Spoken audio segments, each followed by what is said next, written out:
अस्सलाम वालेकुम। जहाज़े वबासी एक नए प्रोग्राम के साथ हाजिर है। दो मौज़ूआत जिसके ऊपर बात करेंगे, एक तो मामला ये है कि मखसूस नशिस्तों के मामले के ऊपर जहाँ पे इलेक्शन कमीशन की जानिब से सुप्रीम कोर्ट ऑफ पाकिस्तान में नज़रसानी दरख्वास्त दायर की गई है और उस दरख्वास्त में ग्राउंड्स क्या लिए गए हैं, क्या मौक़िफ़ इख्तियार किया गया है, वो आपसे शेयर करेंगे।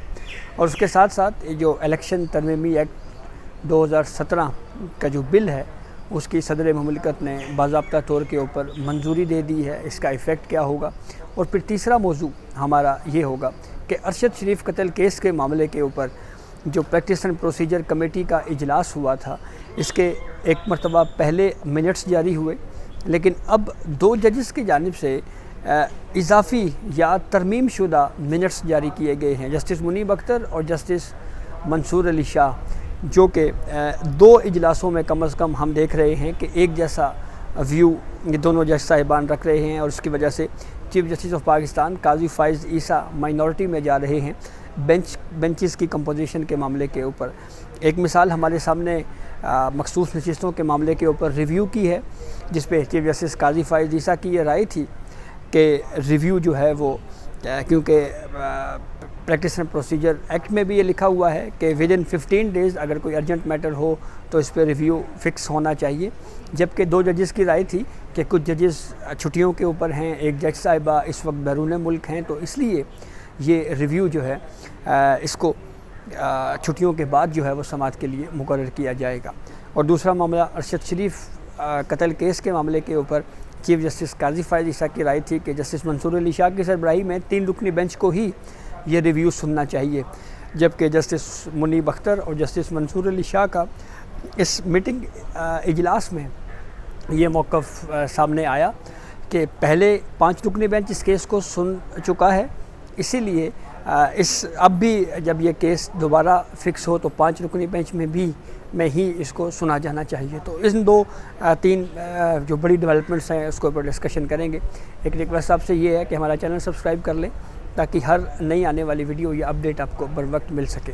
तो शुरू करते हैं। सबसे पहले इलेक्शन कमीशन के मामले के ऊपर जो रिव्यू जो है वो सुप्रीम कोर्ट ऑफ पाकिस्तान में फ़ाइल किया गया है और इसमें इलेक्शन कमीशन का ये मौक़िफ़ है कि 12 जुलाई 2024 को सुप्रीम कोर्ट ऑफ पाकिस्तान ने जो फ़ैसला दिया है, सुप्रीम कोर्ट ऑफ पाकिस्तान उस फ़ैसले पे नज़रसानी करते हुए अपने उस फ़ैसले को वापस ले। और फिर ये भी कहा गया है कि 41 अरकान को दोबारा पार्टी वाबस्तगी के लिए मौका फ़राहम करना जो है इसका कोई जवाज़ नहीं है। और फिर ये भी कहा गया है कि आइन के तहत आज़ाद अरकान कामयाबी के बाद नोटिफिकेशन के 3 दिन के अंदर किसी सियासी जमात में शामिल हो सकते हैं। पाकिस्तान तहरीक इंसाफ इस मुकदमे में ना ही फरीक थी और ना ही PTI मखसूस नशिस्तों की दावेदार थी, जबकि आज़ाद अरकान ने भी अदालत से इस ज़मन में रुजू नहीं किया था, लेकिन अदालत ने PTI को रिलीफ देकर मखसूस नशिस्तें उसे दे दी। इस दरख्वास्त में 8 जजों के अक्सरियती फ़ैसले के ऊपर तनकीद की गई है और ये कहा गया है कि फ़ैसले में कुछ ऐसे हक़ाइक़ को मान लिया गया जो अदालती रिकॉर्ड में ही नहीं थे या अदालत के सामने ही वो चीज़ें नहीं थी। और फिर इसके अलावा ये भी कहा गया है कि अक्सरियती फ़ैसले में आइन और कानून की वाज़ेह शिक्कों को नज़रअंदाज करके एक मखसूस पॉलिटिकल पार्टी यानी पाकिस्तान तहरीक इंसाफ को रिलीफ दिया गया। ये फ़ैसला इम्तियाज़ी, गैर आइनी, गैर कानूनी और इख्तियारात से तजावुज़ है। और इस दरख्वास्त में फिर ये भी कहा गया है कि अदालत ने मखसूस नशिस्तें PTI को दी, जबकि PTI की मखसूस नशिस्तों की उम्मीदवार का भी ये दावा नहीं था। 80 अरकान ने सुन्नी इत्तेहाद कौंसिल में शामिल होने का फ़ैसला किया और इस हवाले से कानून के मुताबिक अपनी शमूलियत के हल्फनामे जमा करवाई। सुन्नी इत्तेहाद कौंसिल ने आम इंतखाबात में हिस्सा नहीं लिया, उन्होंने मखसूस नशिस्तों की फ़हरिस्तें भी जमा नहीं करवाईं। आम इंतखाबात में हिस्सा ना लेने और दरदीज फ़हरिस्तें जमा ना करवाने वाली सियासी जमात को मखसूस नशिस्तें नहीं दी जा सकती। इलेक्शन का इनकाद आर्टिकल 218 के तहत इलेक्शन कमीशन का है और सुप्रीम कोर्ट इलेक्शन कमीशन के इस इख्तियार को, जो आइन ने ये इख्तियार इलेक्शन कमीशन को दिया है, सुप्रीम कोर्ट ऑफ पाकिस्तान इसमें मुदाखलत करने का हक़ भी नहीं रखती। और इसके अलावा ये भी कहा गया है कि इलेक्शन कमीशन ने आइन और कानून के मुताबिक अपनी ज़िम्मेदारी सर अंजाम दी और किसी कानूनी और अदालती फ़ैसले की गलत तशरीह नहीं की।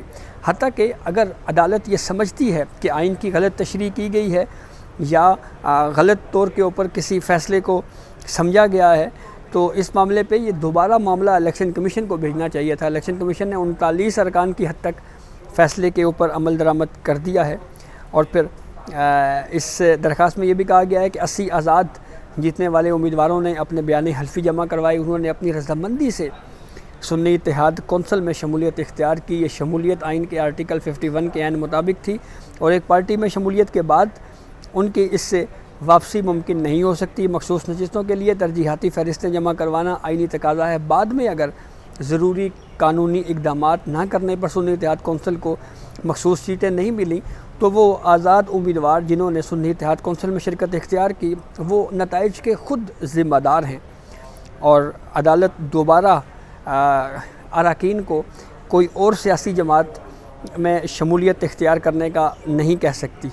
और फिर यह भी कहा गया है कि बज़ाहिर अदालत ने यह तसव्वुर कर लिया कि 80 अरकान में से 41 आज़ाद अरकान ने अपनी रजामंदी से बयान हल्फी नहीं दिया, ये इनके मंशा नहीं थी और अदालत ने उन्हें ये मौका दिया है कि वो माजी से अपनी पार्टी वाबस्तगी दोबारा ज़ाहिर कर दे। ये दुरुस्त नहीं है। अदालती फ़ैसले के ज़रिए एक सियासी जमात को वाज़े तौर के ऊपर फ़ायदा पहुँचाया गया और कवानीन और रूल्स में नरमी की गई। फ़ैसला PTI को फ़ायदा पहुँचाने के लिए दिया गया जो आर्टिकल 25 की खिलाफ वर्जी है।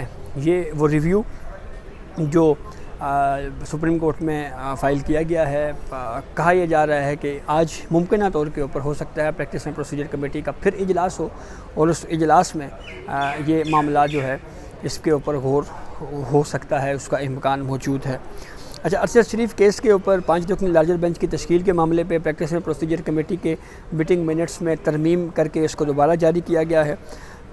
और ये जो मीटिंग मिनट्स हैं जस्टिस मंसूर अली शाह और जस्टिस मुनीब अख्तर की ख्वाहिश, उनकी डिज़ायर के ऊपर किए गए सुप्रीम कोर्ट की जानिब से जारी किए गए तरमीमी इजलास मिनट्स में कहा गया है कि 2 जजेस यानी जस्टिस मंसूर अली शाह और जस्टिस मुनीब अख्तर ने कहा कि उनका मौक़िफ़ दुरुस्त अंदाज में सामने आना चाहिए। दोनों जजेस का मौक़िफ़ था कि अरशद शरीफ केस की 8 समातें 5 रुकनी लार्जर बेंच कर चुका। दोनों जजेस ने कहा कि 5 रुकनी लार्जर बेंच ही बरकरार रहना चाहिए। जजेस का मौक़िफ़ था कि जस्टिस जमाल खान मंदोखेल और जस्टिस मोहम्मद अली मज़र जो हैं वो साबिक जो पहला जो 5 रुकनी बेंच था उसमें शामिल थे। दोनों जजेस का ये भी फिर मौक़िफ़ था कि जमाल खान के मंदोखेल या जस्टिस जमाल खान मंदोखेल की सरबराही में ही 5 रुकनी लार्जर बेंच तश्कील दिया जाना चाहिए। और इसमें जो सीनियरिटी की तरतीब से जो दीगर 3 जजेस ऐड किए गए हैं वो सीनियरिटी के मुताबिक जो सीनियर जजेस हैं इनमें जस्टिस आयशा मलिक हैं, जस्टिस अतर मिनल्ला हैं, जस्टिस हसन नज़र रिजवी हैं।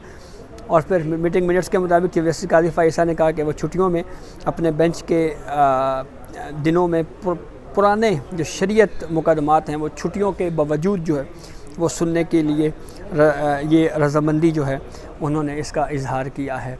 अब चीफ जस्टिस काजी फ़ाइसा का जो यहाँ पे इख्तलाफ था कि 5 रुकनी बेंच जस्टिस जमाल खान मंदोखेल के सरबराही में उसको ये केस क्यों नहीं सुनना चाहिए, वो एतराज़ बुनियादी तौर के ऊपर ये था कि 5 रुकनी bench Supreme Court practice and procedure कानून की रोशनी में तब बनाती है जब कोई आइनी तशरीह का सवाल जो है वो हो उस केस के अंदर। लेकिन यहाँ पे इस केस में कोई आइनी तशरीह का मामला नहीं है, इसलिए 5 रुकनी लार्जर बेंच जो है वो नहीं बनाना चाहिए। ये ज़रूरी नहीं है कि आप 5 रुकनी बेंच इस पर बनाएं। 3 रुकनी बेंच जस्टिस मंसूर अली शाह की सरबराही में ही जो है वो इस केस पर समात करे, इसको कंटिन्यू करे। लेकिन चीफ जस्टिस काजी फ़ाइसा बहरहाल माइनॉरिटी में थे और अब हमें इन 2 जो इजलास हुए हैं प्रैक्टिस एंड प्रोसीजर के, इनमें एक चीज़ तो बहरहाल वाज़ेह हुई है कि जस्टिस मंसूर अली शाह साहब और जस्टिस मुनीब अख्तर साहब जो हैं वो उनका एक जैसा व्यू आ रहा है और लाइक माइंडेड या एक जैसा ही उनके व्यू की वजह से जो है वो Chief justice of Pakistan Qazi फ़ाइसा इन 2 प्रैक्टिस एंड प्रोसीजर कमेटी के इजलासों में जो है वो माइनॉरिटी में गए हैं और उन्होंने अपना जो इख्तलाफी व्यू है वो सामने रखा है और बड़ी वैलिड रीजनिंग चीफ जस्टिस काजी फ़ाइसा की जानिब से उन इख्तलाफी जो उनके राय थी वो सामने आई है। तो अब अगर बात करें मखसूस नशिस्तों के मामले के ऊपर तो इलेक्शन कमीशन ने 39 अरकान की हद तक जो है वो तो ऑलरेडी इलेक्शन कमीशन कह रहा है कि हमने इम्प्लीमेंट कर दिया है।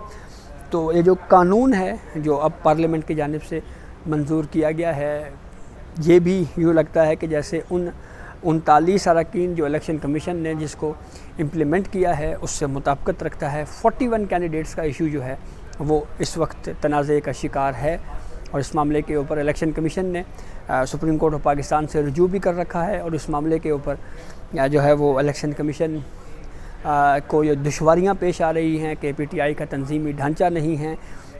कौन जो है वो ये वेरीफाई करेगा कि ये उम्मीदवार पाकिस्तान तहरीक-ए-इंसाफ से है, क्योंकि PTI के चेयरमैनशिप का जो मामला है वो अभी अंडर क्वेश्चन है। तो ये वो चंद दुश्वारियाँ जो एक अदालती फ़ैसले की वजह से हमने देखा कि एक केओस की सी सूरत हाल बिल्कुल नज़र आ रही है। कॉन्स्टिट्यूशनल इदारे जो हैं वो न सिर्फ कन्फ्यूजन का शिकार हैं बल्कि वो हमें यूँ भी लग रहा है कि वो आमने सामने भी खड़े हैं। तो लेट्स सी, देखें ये मामला कहाँ तक जाता है और क्या होता है। तो ये अब तक की अपडेट थी जिसे हमने आपको आगाह किया। बहुत शुक्रिया।